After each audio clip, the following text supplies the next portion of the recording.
تو آپ نے جو ہے اس چلتے چلتے جو ہے کئی میل تک جو ہے آپ نے سفر کیا، بڑی محنت اور مشقت کی، اور اس کے بعد جب باغ کے قریب پہنچے تو ایک باغ نظر آیا، اس کا ایک درخت ہے جس کی ایک ٹہنی ہے، اور وہ ٹہنی جو ہے نہر کی جانب جھکی ہوئی ہے، اور اس میں کا جو ہے اسی میں پھل لگے ہوئے ہیں سیب کا۔ تو آپ کے دل و دماغ میں یہ خیال آیا اور یہ بات آئی کہ شاید یہ درخت جو ہے جو یہ جھکا ہوا ہے نہر کی جانب، اسی درخت کا پھل ہے جو بہہ کر کے سیب جا رہا تھا، اور اسی باغ کا سیب ہے۔ آپ نے فوراً جو اسی باغ کے اندر تشریف لے گئے، اور جب باغ کے اندر گئے تو جانے کے بعد کیا دیکھا کہ ایک نورانی شکل والے، ایک جو ہے حسین و جمیل بزرگ ہیں، اور نورانی شکل والے بزرگ ہیں، اسی باغ کے اندر ایک چارپائی پر بیٹھے ہوئے ہیں۔ قریب گئے، جانے کے بعد کہا السلام علیکم ورحمۃ اللہ، تو آگے سے انہوں نے جواب دیا وعلیکم السلام ورحمۃ اللہ وبرکاتہ۔ بتاؤ نوجوان، کس وجہ سے میری بارگاہ میں تمہاری حاضر ہوئی، کیا تمنا، کیا خواہشات لے کر کے حاضر ہو؟ انہوں نے کہا کہ جو ہے بابا بات دراصل یہ ہے کہ آپ کے باغ کا ایک سیب بہہ کر جا رہا تھا، اور میں نے بغیر آپ کی اجازت کے اس سیب کو کھا لیا ہے، اور یہ مجھ سے بھول ہو گئی، اور میں اسی کی معافی کے لیے آپ کے پاس آیا ہوں، میری اس خطا کو آپ معاف کر دیں۔ ہم اور آپ تو کھا لیتے ہیں اور اس کے بعد اسے بیچ بھی دیتے ہیں، لیکن تقوی کا عالم دیکھو، پرہیزگاری کا عالم۔ اب انہوں نے کہا کہ جو ہے مجھے معاف کر دیں۔ انہوں نے دیکھو، ولی اور ولی کے سامنے جب پہنچتا ہے اور ولی کی نظر ولی سے جب ملتی ہے تو وہ آگے کی ساری منزلیں تو اس کی دیکھ لیتا ہے اور پہچان جاتا ہے کہ یہ بندہ کتنا پہنچا ہوا ہے، رب کی بارگاہ میں اس کی کتنی مقبولیت ہے۔ اب اس کے بعد جو ہے انہوں نے کہا، پرکھ لیا، جب سمجھ گئے پرکھ لیا تو کہا کہ بیٹا معاف تو کر دوں گا لیکن میری کچھ شرط ہیں۔ کہا وہ شرط کیا ہے؟ کہا کہ 12 سال میری باغ کی تمہیں دیکھ ریکھ کرنی ہوگی، یعنی اس کی خدمت کرنی ہوگی، اس میں نوکری کرنی ہوگی، اور اس کے بعد پھر دوسری شرط میں آپ کو بتاؤں گا۔ آپ اندازہ لگائیں، چھوٹی سی معمولی سی خطا پر کتنے سال کی سزا؟ 12 سال کی سزا بھگتنی پڑ رہی۔ آپ نے کہا آپ مجھے معاف کر دیں گے؟ کہا ہاں معاف کر دیں گے، لیکن 12 سال آپ کو اس باغ کی جو ہے دیکھ ریکھ کرنی ہوگی، نوکری کرنی ہوگی، اس کے بعد پھر میں آپ کو معاف کروں گا۔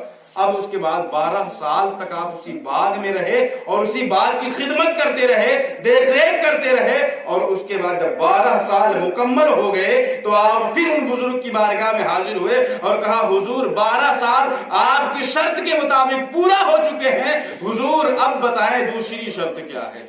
تو انہوں نے کہا دوسری شرط یہ ہے کہ میری جو ہے ایک بیٹی ہے، اس سے تمہیں نکاح کرنا ہوگا۔ کیا کہا؟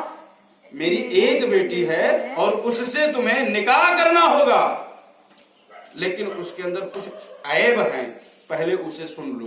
کہا وہ عیب کیا ہے؟ کہا میری بیٹی آنکھ سے اندھی ہے، کان سے بہری ہے، زبان سے گونگی ہے، ہاتھ سے لنگڑی ہے، پیر سے لولی ہے، یعنی یہ سارے عیب اس کے اندر موجود ہیں۔ بتاؤ تمہیں اس لڑکی سے نکاح کرو گے یا نہیں کرو گے؟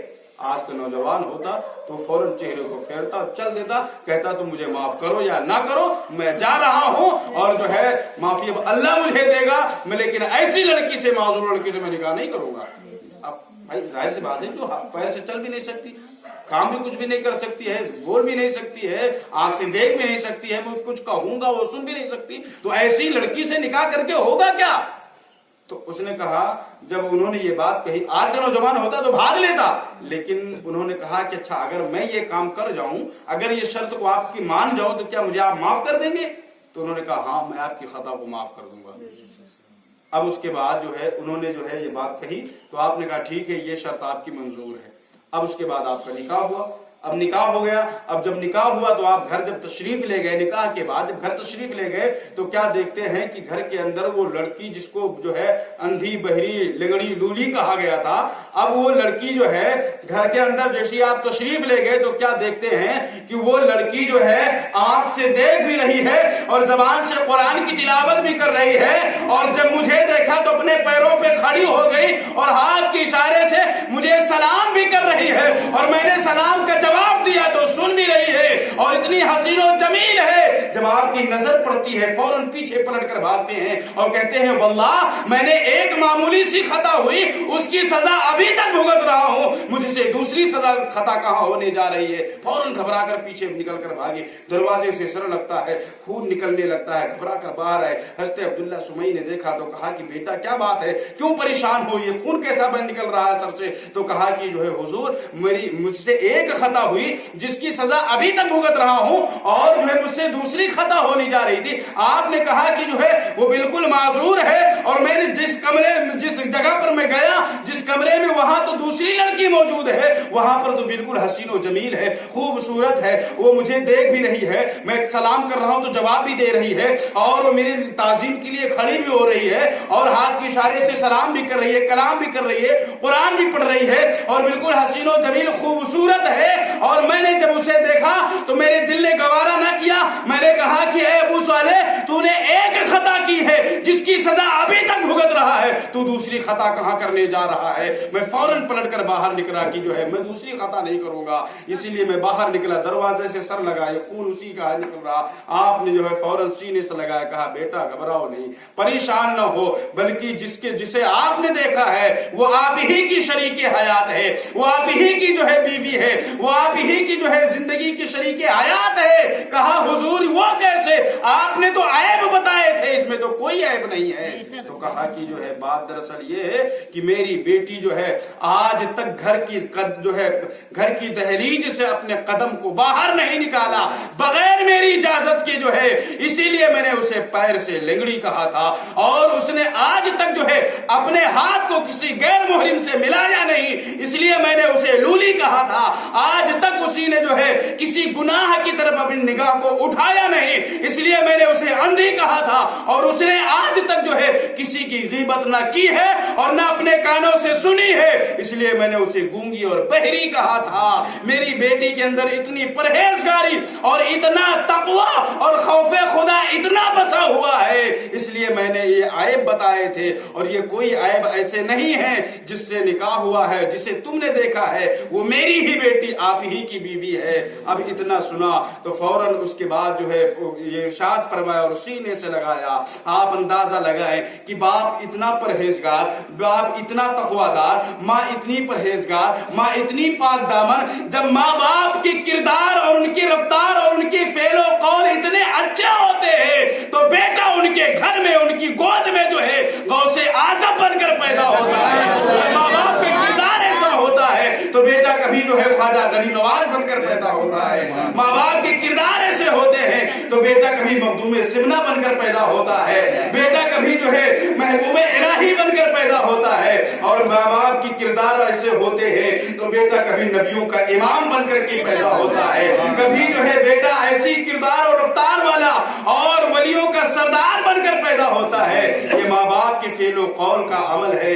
میرے پیارے دوستو عزیزو, یہ سرکار غوث اعظم کی شان ہے ماں باپ کی جو ہے کہ آپ کے پرہیزگاری اور تقوی کی عالم کیا ہے. ہماری ماں بہنیں بھی بیٹھی ہیں, ان باتوں کو ذرا سوچیں اور ان باتوں کو اپنے ذہنوں میں بٹھائیں کہ ہماری اور آپ کی سوچ اور فکر کیا ہونی چاہیے, ہمارے اور آپ کی اسلاف اور ماؤں کا طریقہ کیا رہا ہے. ہماری اور ماں اور بہنیں اور ہمارے بھائی اور ہمارے بزرگ اگر ان باتوں کو اپنے ذہنوں میں بسا لیں اور انہی تربیت کو اگر بسا لے جائیں اور انہی باتوں پر اگر عمل کر لے جائیں اور انہی کی سنتوں کو اپنا لیں, انہی کی نقش قدم کو اپنا لیں, میں مانتا ہوں کہ تم غوث اعظم نہیں پیدا کر سکتے, میں مانتا ہوں کہ تمہاری گود میں خواجہ غریب نواز نہیں آ سکتے, میں مانتا ہوں تمہاری گود میں محبوب الہی نہیں آ سکتے, میں مانتا ہوں تمہاری گود میں کوئی نبی نہیں آ سکتا, لیکن جو ہے ان کا غلام ضرور آ سکتا ہے, ان کا غلام ضرور بنا سکتے ہو, ان کے غلام کو ضرور جنم دے سکتے ہو. ہماری اور آپ کی خواہش اگر تمنا یہ ہو, میری ماں بہنیں بیٹھی ہیں, ذرا غور کرو کہ سرکار ہم اور آپ کی جو ہے حالات کیا ہیں. آج قرآن ہمارے اور آپ کے گھروں کی زینت میں جو ہے تاکوں کی زینت بن چکی ہے, قرآن کی تلاوت نہیں ہوتی ہے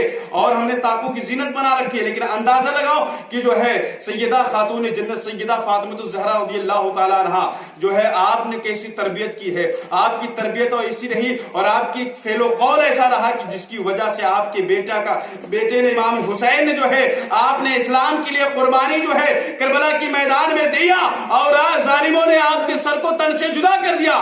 لاش آپ کی کربلا میں ہے, سر کو جو ہے نیزے پہ بلند کر کے کوفہ کی بازار میں ٹہلایا جا رہا ہے, اور ظالموں نے جب نظر اٹھا کر کے نبی کے خاندان کی بیویوں کی طرف اٹھا کر دیکھنا چاہا کہ آج نبی کی بیٹیاں قیدی بن کر جا رہی ہیں,